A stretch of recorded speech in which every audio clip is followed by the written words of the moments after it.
आशिकन जी ईद थी पई दिल रुबा तुझी दथी पई दुखन जा ॾींहं मुंहिंजा घोटवर बि जियो जियो जियो वारे जियो जी चो जियो वारे जियो मुंहिंजा घोट मदनी जियो जी तुंहिंजे आए दुख दूर थी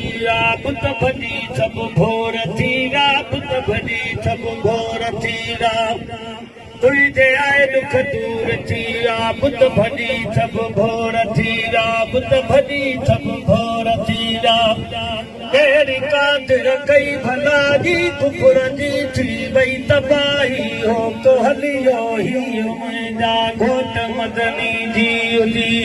जियो वारी जियो जी चो जियो वारी जियो मुंहिंजा घोट वरबी जियो जी आशिकन जी दथी पई दिल रुबा तुझी दथी पई दुखन जा ॾींहं मुंहिंजा घोट वरबी जियो जियो जियो वारे जियो चो चो जियो वारे जियो मुंहिंजा घोट मदनी जियो जी देन तूं साईं अची हाँ केरु ई खोटा खणे हाँ केरु ई खोटा खणे हाँ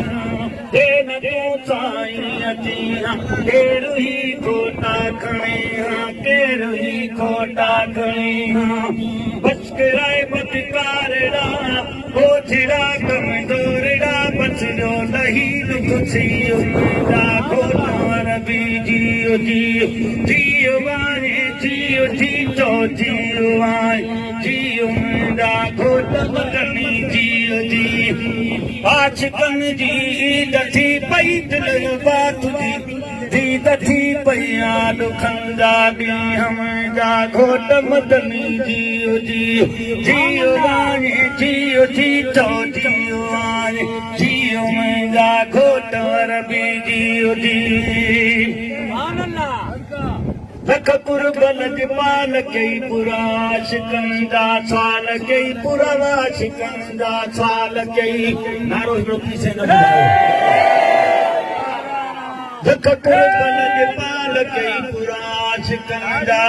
साल कई पुरा आशिकन जा साल कई लख कुर्बन पाल कई पुरा आशिकन जा साल कई पुरा आशिकन जा साल कई पिछमाई लथा वज पिया ठरूं शेर यामद जा पढ़ूं चाबी छॾण तूं थियो जा घोट मदनी जियो जी